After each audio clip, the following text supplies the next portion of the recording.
Hello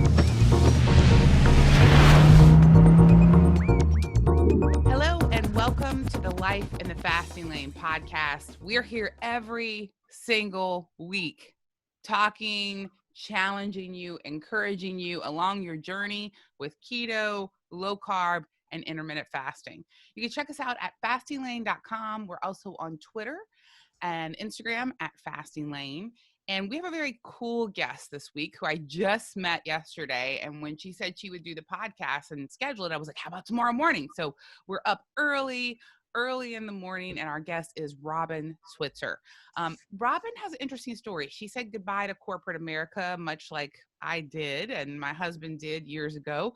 And she joined KetoVangelist LLC, which is the parent company of a super popular event. KetoCon, the science and stories of keto. It is kicking off its 4th year this spring, this summer actually, on June 12th through 14th. Although from Florida, Robin is going to be coming to the coolest state I know, the Lone Star State, which is where I live. And she's coming to Texas. And really, I'll admit, even though I live in Dallas, Austin is the coolest place in Texas. So she's coming to do KetoCon in Austin for 2020.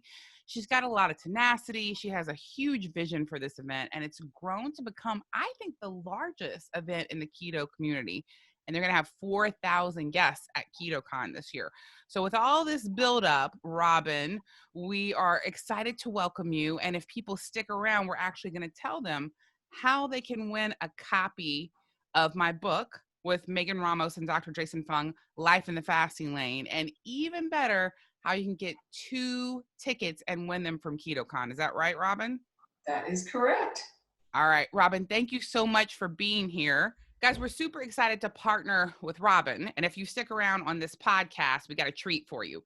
Robin is going to be giving away 2 free tickets to KetoCon. And I want you to go because this is my first year going. And I know so many incredible speakers that are going to be speaking there. And I want you to also know that you can win a copy of my book, Life in the Fasting Lane, which I wrote with Dr. Jason Fung and Megan Ramos about intermittent fasting. And Megan Ramos is actually going to be at KetoCon speaking. So I'm super pumped about this, and I want to welcome Robin to the show. Thank you so much for having me.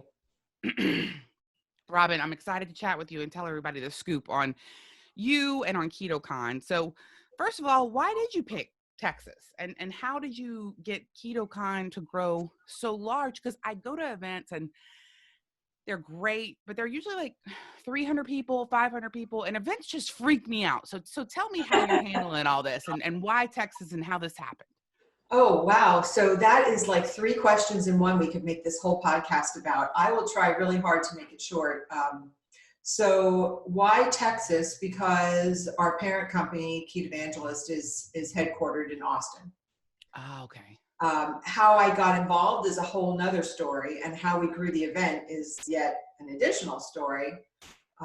So I can tackle whichever one you want first. Probably start in the beginning, how I got involved. Yes. Well, how did you get in this world? You used to be a banker, right? Like an executive banker. I used to work in the corporate banking world, yes. And I worked for a large global bank and managed a large team of salespeople across the country. So I had a very long history of, and I mean like a lifetime history of weight loss related issues. And when I say that, I'm talking about like metabolic disorders that were related to food addiction, overeating, cyclical dieting, just the whole thing that many people who come to this space have experienced. But I was in my late 40s and was doing a lot of traveling, was managing all of these salespeople, and I discovered low carb. And that was kind of the beginning of the journey for me. Although I had done Atkins years before, I didn't really put the pieces together at that point. So low carb really started the journey for me. And after several years of kind of practicing low carb, falling on my face and coming back to low carb, I really wanted to try to find a way to take my skill set and utilize it to change careers, but I really didn't know how to do it. I didn't understand, I really couldn't visualize how to do it. I just didn't know how it was going to happen, but I knew I wanted to. So that set me off on a quest to just have my ears and eyes open all the time about what's available, how can I take my management background, my sales background, and translate it into something, into the health and wellness field. So, I'm sorry. I look at you, Robin, and I see, and if you guys are listening to this in the audio version and not the video version, Robin looks like a sexy librarian, basically. She looks super fit and gorgeous, and that was my impression of her. So Robin, like, I always say this when I meet somebody and I make judgments, I'm like, you look like you've been fit your whole life. Were you overweight? Were you unhealthy? What was your situation when you found low carb? Definitely overweight and definitely not healthy. So my experience with addressing health issues was low carb initially addressed things like I had horrible menstrual cycles. I had PCOS. At the time it was undiagnosed, but I was also pre-diabetic or on the verge of, according to my blood markers. So I'm a little bit of a anal retentive type of personality, and I keep records of my blood work. Wow. So I have blood work from like 20 years ago, and my A1C was way too high, and no one ever called me on it. Yeah. So my fasting blood sugar was really high. And so anyway, going low carb initially addressed that. The other things I had is I was always fighting with the same, anywhere from 20 to 60 pounds. And I was an emotional eater, definitely addicted to carbs and sugar. And that was, I mean, as I got older, it just kind of got worse and worse. And it does affect your health. The interesting thing is I kept on trying to find ways to address it. Before I found low carb, I did every diet in the book, including the really dangerous ones. I've over-exercised. I've run several marathons, and I was 25 pounds overweight when I did it. I started running thinking that it would, I mean, have you ever seen a fat runner? If I run long enough, maybe I'll get rid of this problem, but that didn't do it either. So looking back on it, the reason it didn't work is because while I was running 20 miles, I was also drinking glucose packets, and loading up on carbs. So anyway, I have not always been healthy. I have not always been fit, and I have not led the vibrant life that I wanted to lead. So I look at you now and you look healthy and fit. And so I'm curious, how many years have you been, in your opinion, where you want to be healthy and fit? I've been there about 2 years, and it's the first 2 years of my life that I've ever been in a healthy weight for me and stayed. And I still keep waiting. I keep waiting to go back to those 24 years, and I get on the scale every once in a while, and I'm always surprised that I'm not fat again. Like it never goes away, that I've finally figured it out and I start to accept it, and then I doubt it again because of those 24 years of failure. So my question to you is, when does that stop, Robin? Like, have you accepted now that like you've discovered what works for you, keto works for you, and you're healthy and feel great? Like, when did that stop, that feeling, or did you have that feeling? I honestly don't have an answer for you. I don't know if it does go away. Really? Maybe that's a mindset that it's an emotional mindset that I think it takes a whole lot more than diet to address. So I can tell you that even leading up to the past couple of years, I've also struggled with that. I had to really dial in my diet, eliminate a lot of triggering foods. I had to address my sleep and stress issues. I incorporated meditation. I incorporated fasting, and I have to say, looking back on the past few years, things really turned around for me from a health perspective last year in 2019. And so there was a lot of learning there. I mean, you have to be patient in this journey. I mean, I think you take stepping stones and you learn more about yourself, your unique metabolic processes, your individuality, and I really think you have to be willing to put in the time and the effort to discover what works for you and not look for quick fixes. Also, the thing is, I have to pre-qualify myself here is that I also went through menopause last year, which I know is not going to be of interest to all your listeners, but that was a huge challenge. So last year, going through that process and incorporating all these things we've talked about, that I'm right now looking back on the other side of it. And the things that have made the biggest impact on me from a health perspective have been sleep, meditation, elimination of triggering foods from my diet, and fasting. Okay, I want to talk more about the fasting. I want to ask you a question. I was interviewing Cynthia Thurlow, who did a really interesting talk on a TEDx talk on fasting, which I really enjoyed.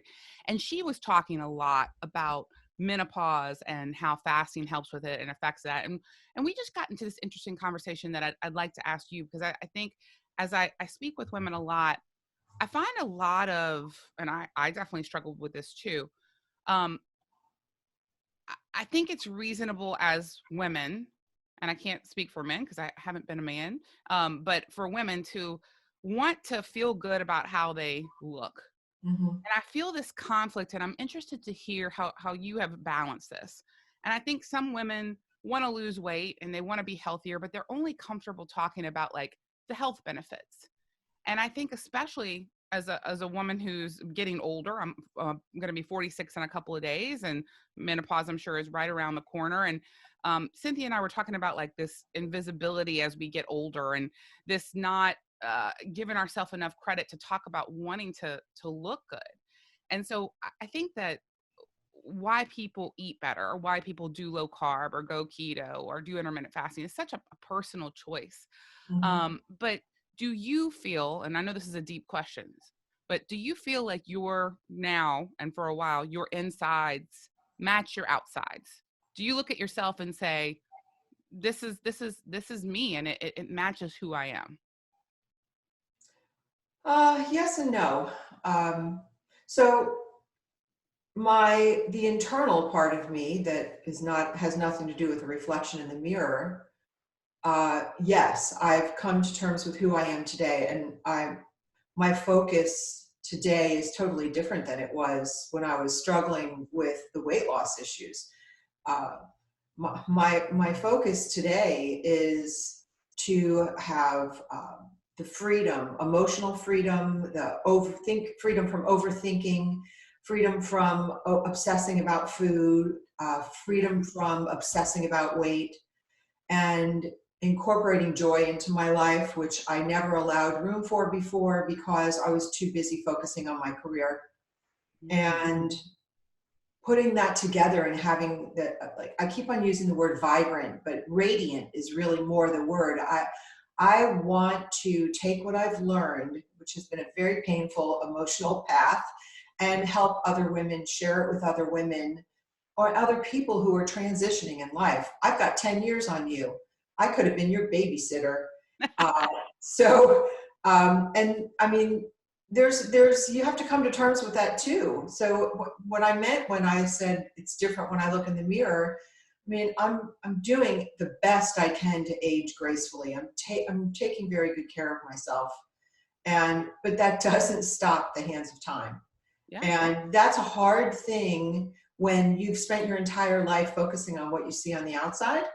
It's a hard thing to come to terms with as a woman. And what you said about being invisible, I have to share with you that really strikes a chord with me, because when you're younger and you focus on your appearance, and that's your main focus, when the hands of time start to continue, I mean, yeah, there are things you can do, but you can't stop it.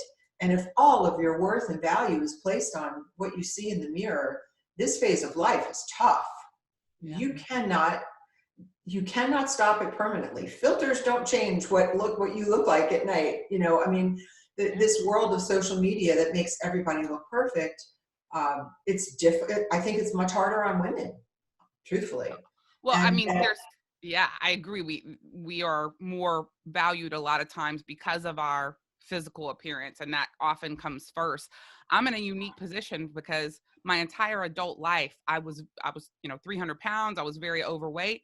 And so just in these past 2 years, have I really felt like my insides match my outsides. And I have really been through so many cycles in my life to struggle about, man, I really want this man to like me because I'm beautiful. And now I really want this man to just value me because I'm intelligent and I'm driven and I'm a good mom. And that struggle, I find it really interesting, particularly in women, and how it changes over the years go. So now I'm at the stage where I actually feel like my insides match my outsides, and a person can see who I am, which is a completely beautiful, wonderfully imperfect person. And I try to embrace that. That's why I'm not wearing makeup. Yeah, sure. Or I'm lazy. I don't know. Maybe that was the deep reason this morning. But it's interesting to hear your view. And I think it's also interesting when I see so many women who come on this show and they're so intelligent and they're so fit and they're so beautiful and they really have it all together. And I like to ask these questions because I always think that, like, I look at you and I think this is a woman who is like fit and smart and running her business. She has it all together. And I've been asking more of these questions to women lately because I have a 13-year-old daughter who is brilliant, gorgeous, and still already is struggling with those self-worth items on the inside and beauty on the outside. And I look at her and she looks like a model and I'm so confused by it. And so this has prompted me to ask more women about this, because it happens to be the people that we interview on Life in the Fasting Lane podcast usually are brilliant, entrepreneurial, gorgeous women who just seem to have it all together. So I'm learning about how we all, no matter where we're at, we're still growing and we're still questioning ourselves and we're still always. getting better. It doesn't, we never have it all together. We never figure it all out. It's a myth. Yeah, and I was waiting for an opportunity to say that without interrupting you. It is a myth. I do not have it all together, and it surprises me when you say that I appear to have it all together. You do, but I'm pretty driven. I'm very focused on what I want, and I'm very persistent. I rarely give up on anything, which is pretty apparent since I struggled with weight loss and food addiction for 40 years, and I never gave up as many times as I wanted to. But no, I don't have it all together. Me neither, Robin. All right, let's talk about your fasting. We know that you do keto. Sure. We know this event's about keto, but I want to hear about your fasting. Like, what do you do?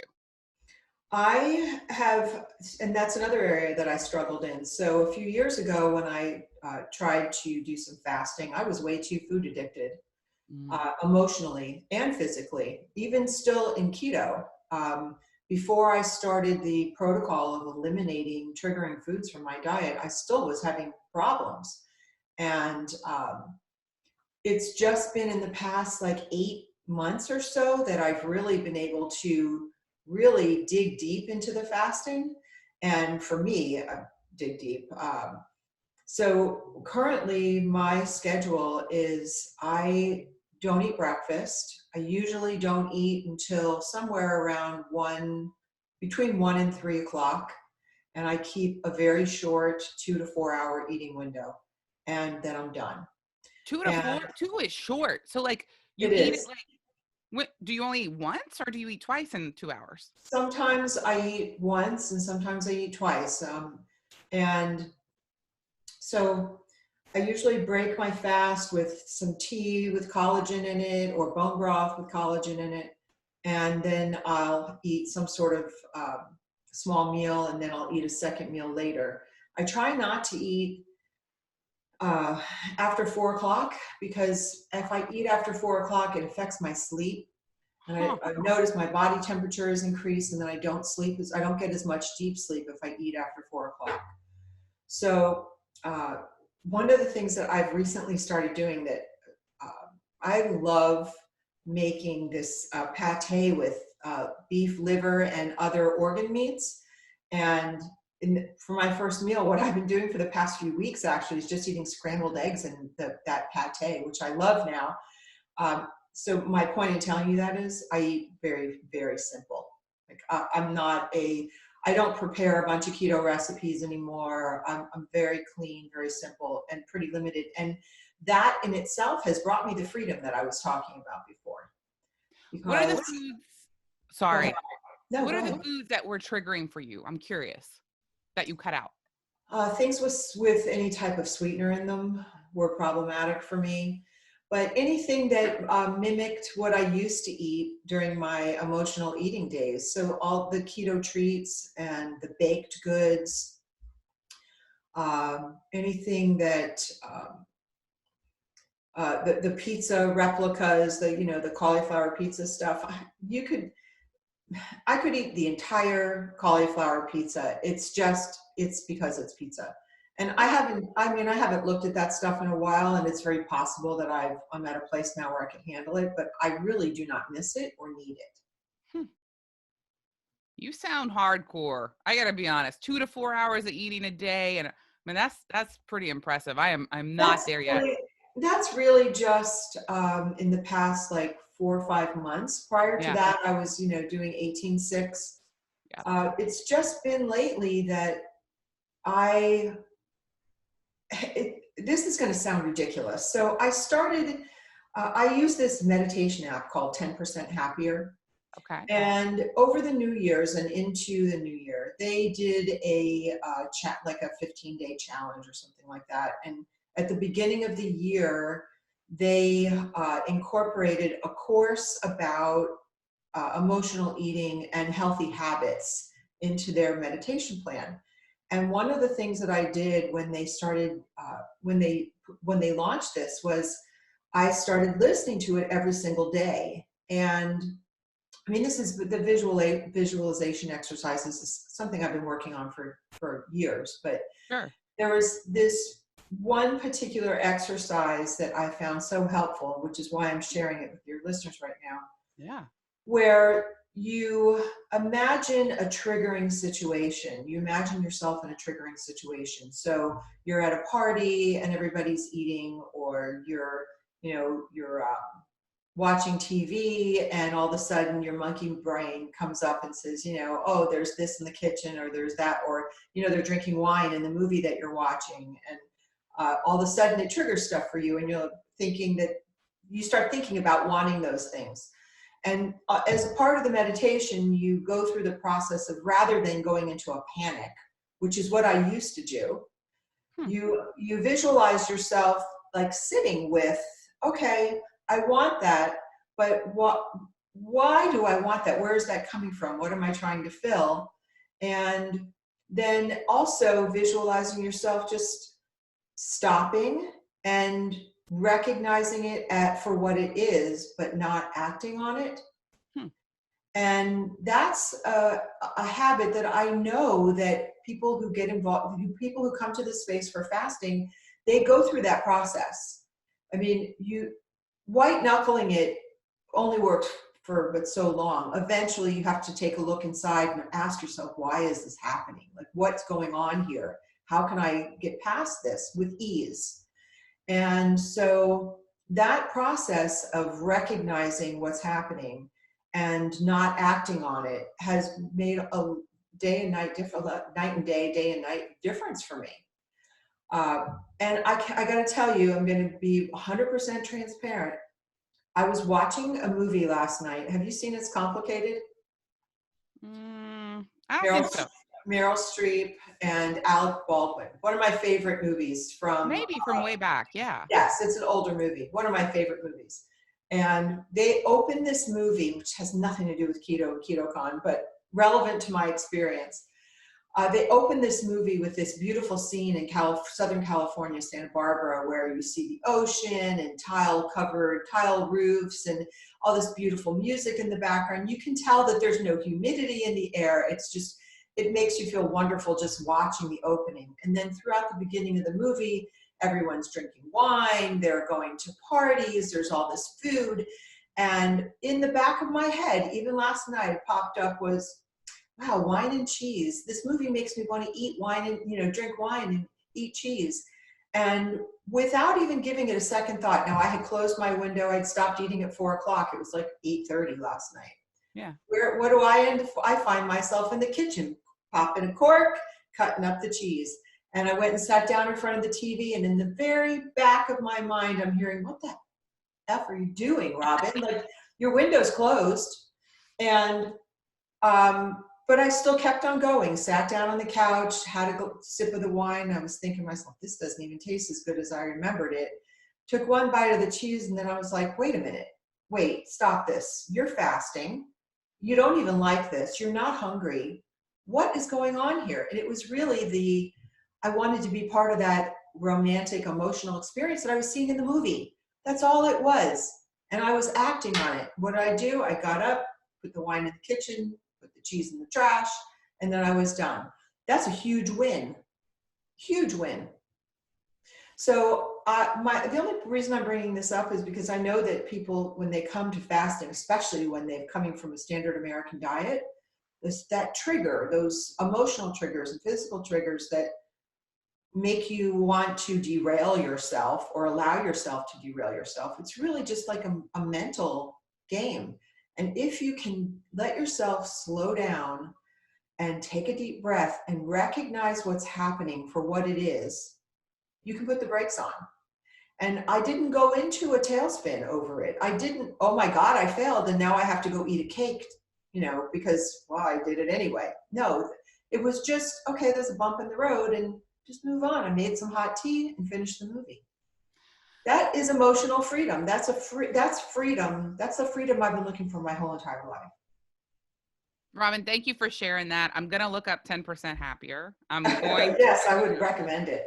Because look, dude, I'm 2 years into this and I still suck at it. Like, I made a point of writing this book and starting my site because honestly, I love what you just said, because so many people that I heard first talk about fasting and intermittent fasting were just talking about like how great it was and how effective it was and the euphoria they felt and the wonderful things that happened and the unicorns they saw. And I'm like, Yes. I have no damn unicorns. Like, no unicorns have come to my house.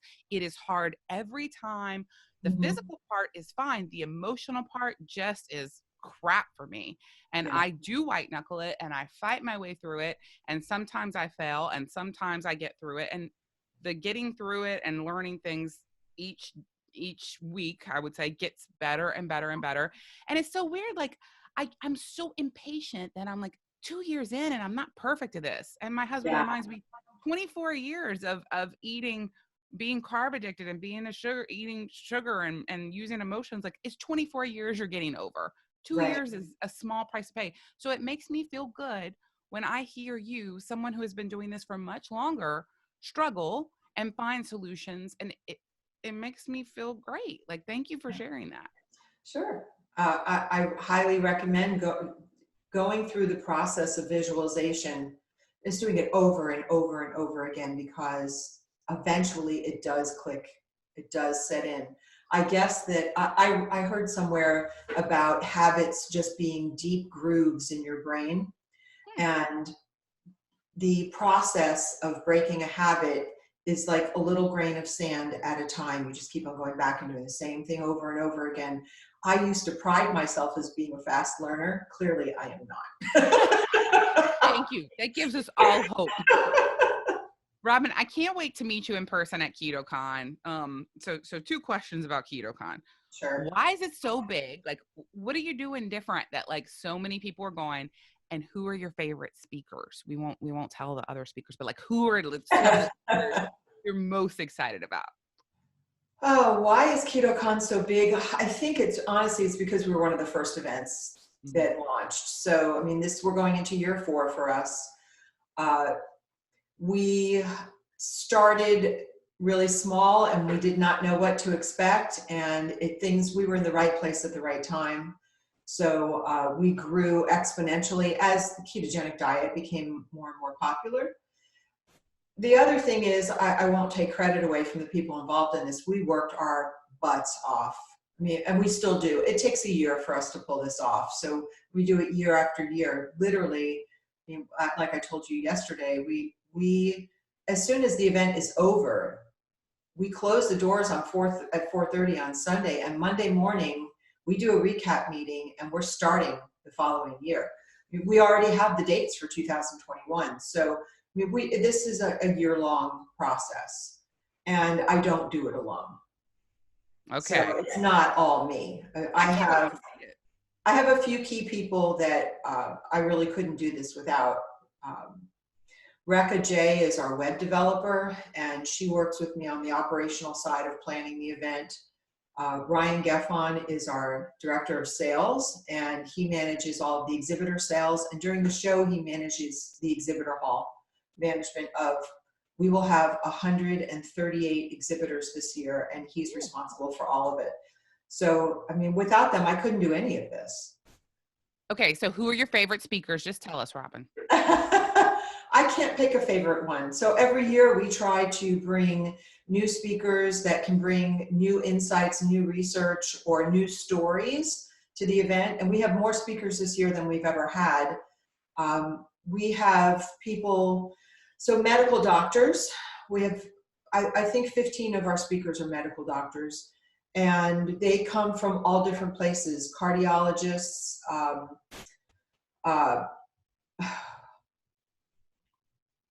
doctors who specialize in diabetes, chiropractors. I mean, I can't even think of one of them that would be my favorite.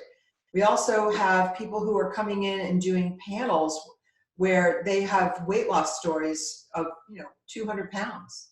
People who have used the ketogenic diet for treatment for their kids, for cancer, for epilepsy, for ridding themselves of type 2 diabetes.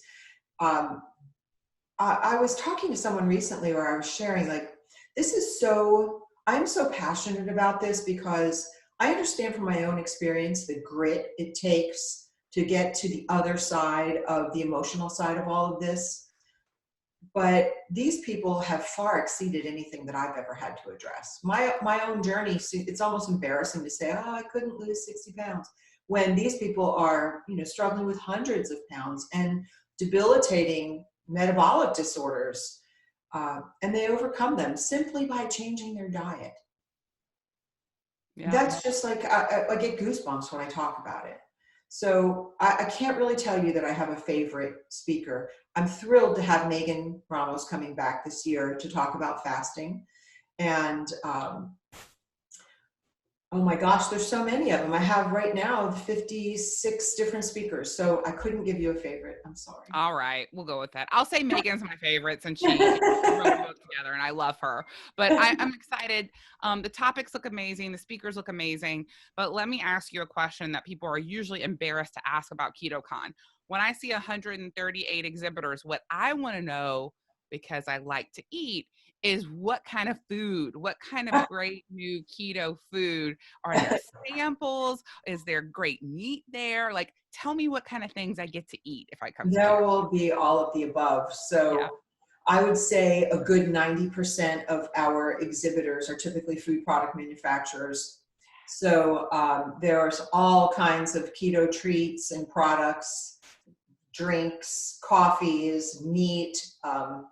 Let's see, meat. On the meat side, we have several companies that are meat product manufacturers. I hate to say that word when you're referring to meat because, I mean, there's like Pedersen's Farms, or Peterson's, they call themselves. I mean, they make really good meat products, but when I say product after the word meat, it just doesn't sound right. So yes, there are samples. Every food product is sampled, and we respect the size of people's bellies, so that it's only bite-sized samples. So if you go back 17 times, like if you bring a hat or sunglasses, and you go back, then people won't Right, know. right. So you can eat as many pieces of bacon at Peterson's as they'll give you. And so yes, they do offer samples. A lot of the exhibitors sell product as well. So there's new stuff on the market that people can try. And if they love it, they can buy some and bring it home too. I love it. And I know people, like, we're supposed to act just because we do keto and intermittent fasting that, you know, we eat lightly. I freaking love to eat. And I would be lying if I said some of the attraction to this event isn't tasting new food that are Right. food I can eat and keep me on like the way I like to eat. So Yeah. Can we tell talk people, about that really quick for a second? yeah, yeah. So we do have a banned ingredient list, and we spend a lot of time vetting these products. So what I want the people who are considering attending to understand is that some of these products are products that I would consider keto friendly. So what I mean by that is that they have, for instance, fiber in them or sweeteners in them that are really good for people who are transitioning from the standard American diet into low carb and keto. And there are some people who are not metabolically damaged that can handle those types of foods. Myself personally, I do better when I don't have those. I reserve them for like really special occasions like the holidays, and that's about it. Other people do fine incorporating them in small amounts into their diet. So I just want people to understand that there's nothing there that we as a team would not eat ourselves. Got it. Robin, I think one thing I have learned on this journey through all the years of asking doctors and nutritionists and therapists what to do and failing, I never had the information completely on low carb clearly from a doctor or a nutritionist. I never had any information on intermittent fasting from a doctor. And because of that, obesity, 24 years, 3 bariatric surgeries, the whole thing, 300 pounds. I think when you're providing this information and you're providing these products, you're giving people choice and they have to figure out what works for them and what doesn't work for them. And so to me, to go to a place where there are these options and every person has to see what it's like to live in their own body and health, that's the choice that they get to make. And what they're going for is the information and the options. That's at least for me. Mm-hmm. I feel frustrated now if somebody wants to make all the decisions for me. I want the information and then I want to make the decision because that Right. empowerment for me was the only way that I ever got to this. I agree. And that's a mindset thing, don't you think? Because Yeah. what I think there are a lot of people who are looking for someone to give them all the answers so that they can address it quickly and have fast results. Yeah. And that was not my experience either. It didn't work for me. I had to come across this information. Gosh, I wish I would have had it 20 years earlier because I would have done it much like you know, like I would have tried it, but I didn't get the information until my 40s. And so here I am. And I Right. heard a lot of people online saying, you know what, be thankful because I'm 65 and I just got the information. I'm 72 and I just got it. So, Right. okay. So how can people sign up to come and can you talk a little bit about the prices and the different ticket options for KetoCon? Sure. Well, our website is ketocon.org. And when you go to the website, there's all kinds of information about what's happening at the event. But if there's a button that says get tickets on our homepage, and that leads you directly to the ticketing platform that we use, which is Eventbrite. And you can scroll through the ticket options there pretty easily. There's a 3-day ticket, a 1-day ticket, a VIP ticket. There is a separate ticket to our Entrepreneur Mastermind session, which takes place early on Saturday morning. And we're pre-selling shirts for KetoCon, our KetoCon shirt, which is, you can see hanging in the back of my office back there. So those are the tickets that are available. Right now, the 3-day pass is $250. It's discounted from $300, and it will go up to $300 as we get closer to the event, but it will not go higher than $300. And our 1-day ticket is $150. And we also have a student pass for college students with a .edu email address and a valid student ID. And the Entrepreneur Mastermind session is $50. So what we've experienced in the past is we do sell a lot of one-day tickets at the door. The way that the venue is set up, the Palmer Event Center is like a convention center. It's just a small scale convention center. And the space is one big room. So, and I mean huge room, not just like a big room. So the exhibitor hall and the keynote stage is all in one room. And so we don't sell tickets strictly for the exhibitor hall. I get a lot of questions, can I just come see the food stuff? The answer is no, you can't. So we sell a one-day ticket, and if you want to only see the exhibitor hall, that's fine that day because you'll be able to get in. We also run breakout rooms on the second floor of the Palmer Center, which is open to general attendees as well. And they can pick and choose which presentation they want to go to. The first speaker takes the stage at 10 o'clock in the morning, and we run pretty much all day until 4:30 with the exception of a break for lunch. There'll be cooking demos on Friday and Saturday afternoon. And one of the Ketovangelist business lines is the Ketovangelist Kitchen. We will be doing cooking demos in the Ketovangelist booth during the entire event. So there'll be demos in there as well. We have the Ketovangelist coaching program. We have a team of lifestyle coaches at one of our business lines. They will be at KetoCon. They'll have their own booth there. And we also have another business line called Ballistic Keto, which is an MCT oil powder that is flavored but not sweetened, that people use for coffee and to mix in yogurt and make all kinds of cool recipes with. We will be sampling the Ballistic Keto at KetoCon as well. They're sponsoring our podcast booth as well. There's all kinds of activity happening from the moment we launch until the moment we close every day. I love it. This is going to be my first KetoCon. My husband, Levi, and business partner is coming with me. We're going to do some live podcasting from KetoCon. We're going to see all of our friends and see the speakers and taste all the food for sure. We're all about that. So let's tell them the most important part. Finally, we mentioned earlier the opportunity for one of our listeners to win a free ticket to KetoCon Austin 2020 and a copy of my book, Life in the Fasting Lane, which is coming out on April 7th. You can pre-order it now. So please, Robin, tell them how they can enter to win this ticket and the book. So we are going to do a launch on social media. I believe we said the 17th, starting the 17th. February 17th. So today, the day that the podcast comes out, we're going to launch that contest. And Robin and I are going to figure out how the heck we're doing that. So I think what we'll do is we will launch a social media promotion on Instagram. And so for the people who are listening, if you are not already following us on Instagram, it's at KetoCon. Make sure that you're following so that you can see when we launch the promotion. And then there'll be a couple of things that you have to do in order to participate. And then we will, within 4 or 5 days, choose a winner and announce it on social media. And we will provide you with 2 tickets to attend KetoCon. And Eve has graciously offered a copy of her book as well, which is sitting in my shopping cart on Amazon, waiting for the pre-launch to be over so I can get a copy as well. So we're super excited about that. We appreciate the opportunity to work with you. Well, we're so pumped. So guys, you want to follow Instagram, KetoCon, you want to check out their site. And since Megan Ramos, who wrote this book with me, will be there at KetoCon speaking, we will both sign the book for you.